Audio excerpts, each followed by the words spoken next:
Hello ladies and gentlemen, and welcome back to my channel for another Hot Toys 1/6 scale Star Wars figure unboxing and review video. Now today we are taking a look at the Coruscant Guard based off his appearance in Season 7 of the Clone Wars. Technically though, this is also the Shock Trooper design that we saw in Episode 3, Revenge of the Sith.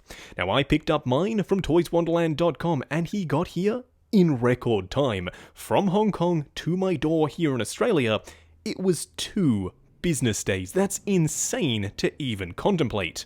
If you are looking to pick up your own Coruscant Guard, or a few of them, the link for that is in the description below to head over to toyswonderland.com, where they do have 12-month installment plans if you are a fan of paying off your figures over time.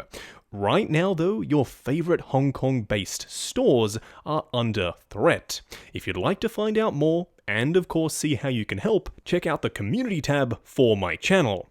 What we are going to do now though is get the box laying flat in the light box and do the unboxing. And here of course we have the box art for the Shock Trooper. We do have an image on the front of the box of the figure himself. The interesting thing here though is the color scheme is kind of muted. You can tell because down here on the strip we do have another picture of him with the electro staff, but the red is way more punchy and vibrant. So I am curious whether or not he'll look like this or he'll look like this, and we're about to find out. We do have another image of him on the side, once again with the electro staff. We do have, of course, a bunch of legal information on the back. Now I hope you enjoy the black background because yeah, it's back for this video. I read a comment that said, hey, it kind of looks like Justin is reviewing a figure in a void, and I really liked that, kind of a black hole style review. Very on theme for a Star Wars figure. Nevertheless, another shot of 2 Coruscant Guards with different weapons, and yes, I did pick up 2. I didn't pick up as many as I did for the 501st. I think for these unique Clone Trooper variants that just come with 1 helmet, 2 for me personally is more than enough. But here we have the Coruscant Guard himself, and it looks like that more muted color palette that we saw in that big front of box image is more accurate to the figure himself. He's not as punchy and fiery and vibrant red as I initially hoped he would be. Does that mean I don't recommend the figure? Well, we'll find out throughout the course of the video. Now, as you can see, he does come with 1 tray, and of course another up on top here. So what we are going to do now is get all of his accessories laid out in the light box and take a closer look at everything he comes with. Here we have all the bits and pieces that come with the Coruscant Guard figure. Starting off with the display base first, it'll be a very familiar sight at this point. It's the usual Hot Toys Star Wars rectangular style display base with the grey Venator style flooring on the top, and of course a beautiful metal nameplate with Coruscant Guard up the front.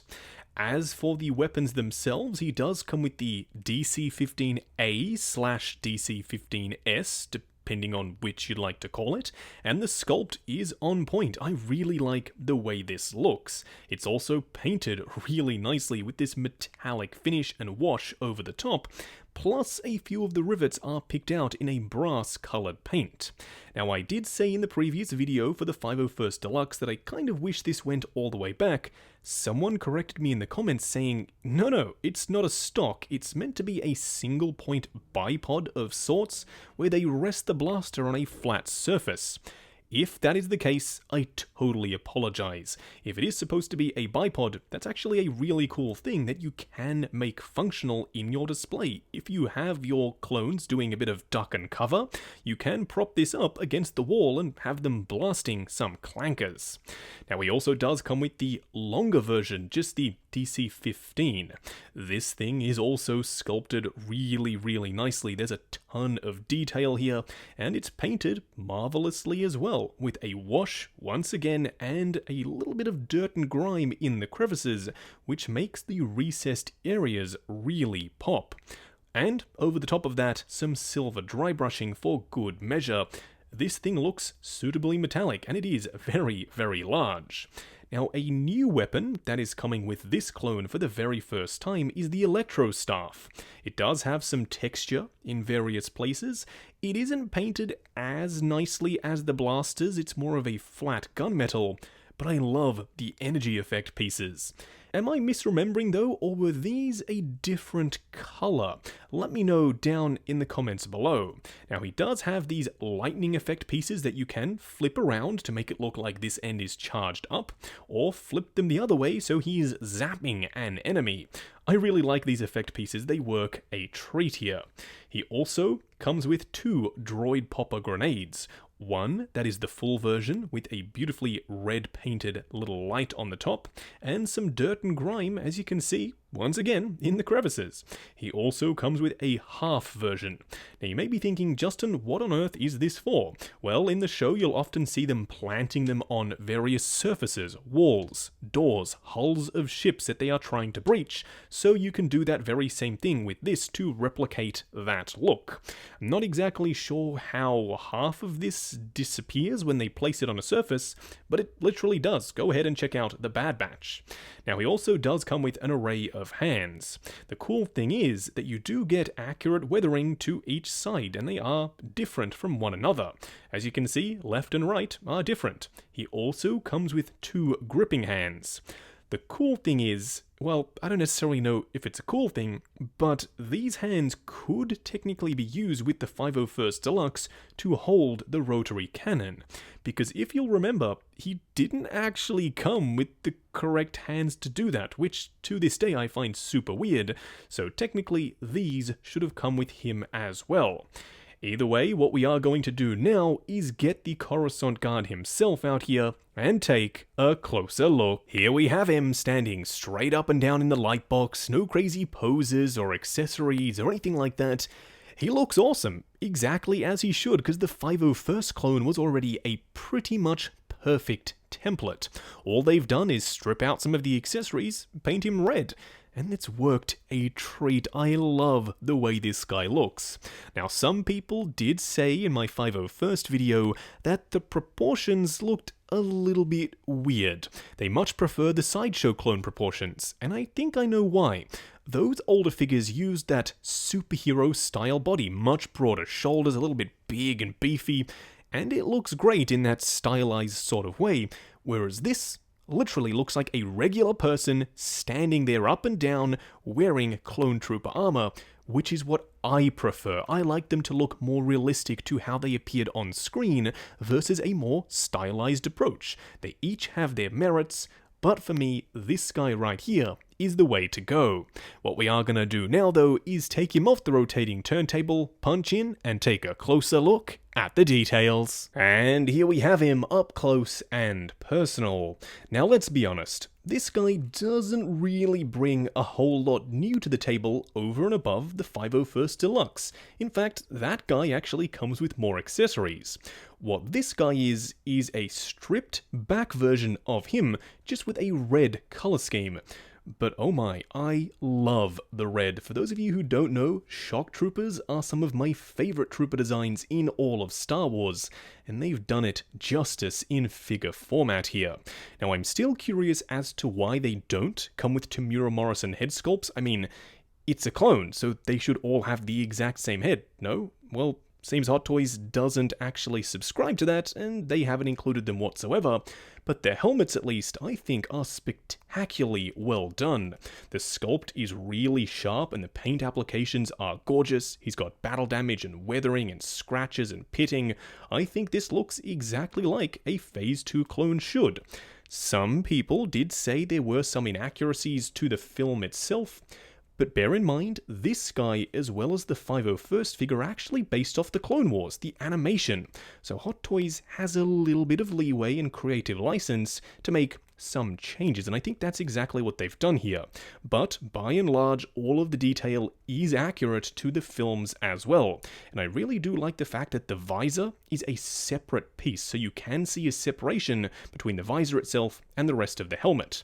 As for the armor, it's once again identical to the 501st. The sculpt is sharp, it stays put when you are moving him around, and these pieces aren't actually attached to this upper torso armor, so that means the arms can move independently of this piece right here, and I did find on a lot of my Sideshow clones having the arms up like this, and then putting them back down, these panels would continue to stick up because those rubber connections between this part and this one just got used to being up. So luckily, they've done away with that. As for the undersuit, it's entirely fabric, just like the 501st and Commander Cody and Captain Rex will have. That means you can go crazy with your posing and not have to worry about creasing or damage or degradation over time. This is going to last a long time. In fact, it may last longer than we do because fabric doesn't get damaged unless you tear it. As for the rest of the armor, it's stunning, it's really, really well painted, specifically down here on the shins. Look how much battle damage there is down here, and the soles of the shoes have dirt and grime and chipping and weathering. This makes sense. This would be the high traffic area for debris and gunshots and rocks and stones and whatever else comes along as the clone trooper is running through the battlefield. So it does make sense they would be the most weathered part of the figure. I'm still a little bit curious as to why there's not more on the tread of the shoes themselves, but nevertheless, overall, I think this guy looks absolutely stunning. You will have to let me know though, which do you prefer? The Coruscant Guard / Shock Trooper, or the 501st Deluxe? For those wondering, yes, you can use the Tamura Morrison head sculpt that comes with Commander Cody on this body because it's pretty much the exact same one that he came with. I'm still not sure why we didn't get literally this, just without the facial scarring, because most of the normal clones won't have that. But if you wanted to, because their faces are identical, you could technically get a bunch of these and use them on your clones. Now for a quick side-by-side comparison, here we have the Coruscant Guard alongside the 501st Trooper. As you can see, they both look fantastic, and having now a bunch of Hot Toys clones in the display, it's looking better than ever. Fingers crossed we do see even more variants of clones down the line. Nevertheless, they are using the exact same body, so they do stand at the exact same height. The camera is playing tricks and it's making the 501st look a little bit shorter, but I think that's just because his helmet is angled slightly more down. Trust me, they're using the exact same shape and size of body. The paint applications, though, is where these two really differ. The bright, stark, punchy white on the 501st is replaced with a much dingier, muted, more yellowed color palette on the Shock Trooper. Maybe they've been in the Republic for longer, and their armor is a little bit worse for wear. Nevertheless, I do like that there is a subtle difference in color between these two troopers. Next up, here we have the Sideshow Phase 1 version of 5s alongside the Shock Trooper. And yeah, they still work really, really well together, even though there are many, many years between these two versions made by two completely different companies and two different phases of Clone Trooper armors. They still work. The colors match really nicely between these two. They've got that muted, more yellowed look to the armor, and the proportions don't even look that far off when you have the Sideshow figure in a pose that does him justice. Fresh out of the box, they have those really broad shoulders and quite long legs, but here I think he works really well alongside this Shock Trooper. Here we have him standing alongside the Sideshow Battle Droid, aka a Clanker, and I really like the way this looks as well. I wish that back in the day I'd picked up a bunch of these because they're actually really, really good figures. They've got a ton of articulation, which if I told you that before, you probably wouldn't have believed because they're so spindly and stick thin. Am I the only one out there who's hoping that Hot Toys gives us these guys as well? I mean, I would buy them en masse to have the clones fighting the battle droids, because right now we've got a few clones, but no enemies for them to really fight. So fingers and toes are crossed that Hot Toys eventually gives us some of these battle droids. Now, a lot of people did ask me to show this guy and the 501st clone alongside a Jedi figure, so I picked Anakin. Why Anakin? Well, number one, the 501st is his battalion. And yes, in the Clone Wars, when it was part of the Republic, it was a battalion, not a legion. And also, we do have a general version of Anakin Skywalker coming out using the exact same body, but meant to go along with your Clone Wars figures. This should give you an idea of how he scales alongside the rest of the clones. I personally cannot wait to get that Anakin, and fingers crossed an Obi-Wan as well, to pose them alongside the rest of my clones. Just going over the articulation on the Coruscant Guard. Now do bear in mind this is my personal copy of the figure, so I'm going to be a little bit more careful. I'm sure when you get yours in hand, and if you want to, you can push the joints a little bit further than I'm willing to go. Now you may be thinking, Justin, why are you covering this? Surely it's the same as the 501st. Well, I have a bit of a surprise in store for you because no, it isn't. They've made a change and it's for the better. Let's start off with the helmet first though. You do have an incredible range of motion in pretty much all directions, swivel and pivot side to side, forward and back as well. In fact, down gets a massive range of motion. The arms themselves will go up to about there.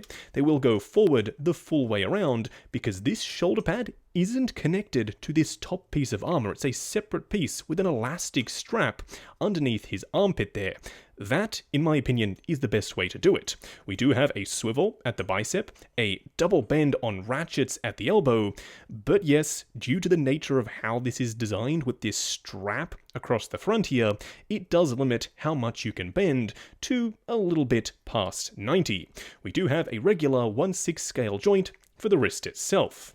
As for the torso, swivel and also crunch forward and back, plus some pivot side to side. Where they have made some changes though is with the legs.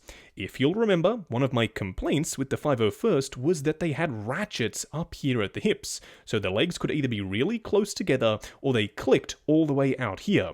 With the Coruscant Guard though, it's a friction joint. There are no ratchets, so you have pretty much unlimited range of motion. You're not locked into having them like this or just like that. Huge upgrade, and I'm really happy that Hot Toys did it. Of course, the legs are still on ratchets going forward. You can swivel the armor to the side to get them to go up a little bit higher. We do have a swivel at the upper thigh, a double bend on softer ratchets at the knee, and of course a ball joint down here for the ankle. Just going over the 3 cool and 3 annoying things with the Shock Trooper. The first annoying thing isn't the amazing paint applications, it's just the vibrancy of the red. Bringing in the Imperial version of a Shock Trooper, here you can see there is a drastic difference between how fiery and punchy the red is here versus this guy where it's a little bit more muted. I mean, he still looks great, but to me, I was expecting him to look a little bit more like this guy. The second annoying thing is the way they've done the battle damage paint applications. They're actually printed on rather than being painted. So if I bring in my second copy of the Hot Toys Coruscant Guard, you can see that all of the marks are in exactly the same places. I know why they've done it, so they have consistency between the batches and they all look as good as one another. However, that also does mean there's no variety whatsoever if you do decide to pick up multiple clones. It would have been nice if they were hand painted, so there would have been a little bit of a difference between each one in the batch, but still, I totally understand why they did it. The third annoying thing, and trust me, I'm really having to reach here. I mean, I'm struggling to find 2 frustrating things about this clone, let alone 3, but nevertheless, some people have said they personally prefer the proportions of the Sideshow clones, and I'm totally with you, they do look really good in the right pose. But when it comes to a neutral stance, I'd still have to give it to Hot Toys. Nevertheless, the way they've constructed the upper torso armor and then the lower part, it kind of makes it look like he's got a bit of a Harry High Pants situation going on here. The abdomen armor is a really teeny tiny little window, and there's not much you can really do about it. It's all nice and sturdy and firm. So yes, I totally get the complaints about the proportions, but to me personally, I don't think it's a huge issue. The first cool thing about these clones is the paint applications. I know I was just complaining that they're printed on and they are all identical, but putting that aside, look how good the weathering is here. And it's throughout the entire figure. He's got chips and dirt and grime and blemishes and damage all throughout. and it looks awesome. The red paint looks like it's been scuffed and chipped away. Hot Toys have been getting better and better with their battle damage paint applications, and I think this guy really shows what they're capable of. The second cool thing is how sturdy the armor really is. On some of the previous Sideshow clones, these panels and plates would move around all over the place when you go to rotate the limbs. With this guy, when you move the leg, it's just that, you're moving the leg, not these armor plates over the top. Everything sits nice and straight and in line.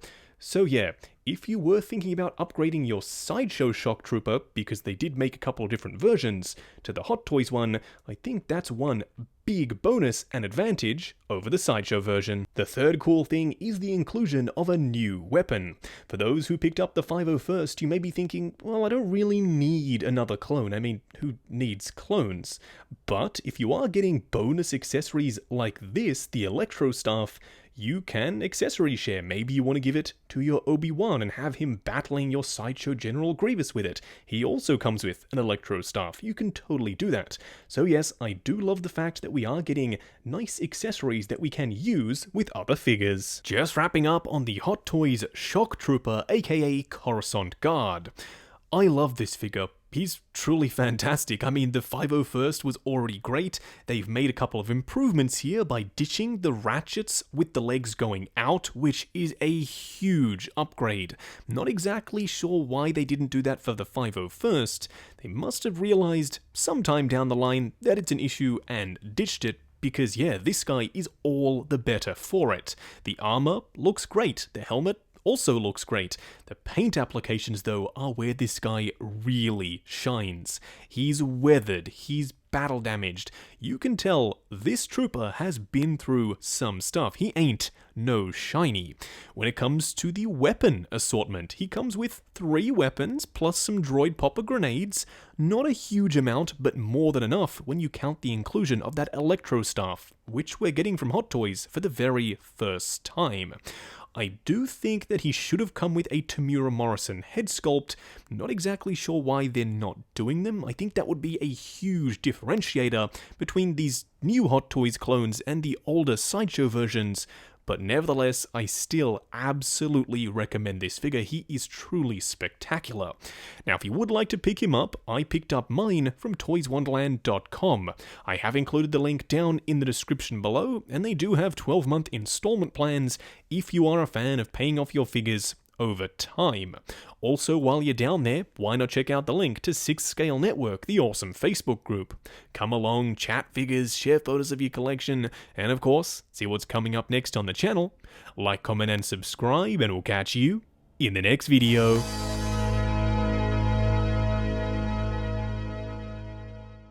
I can't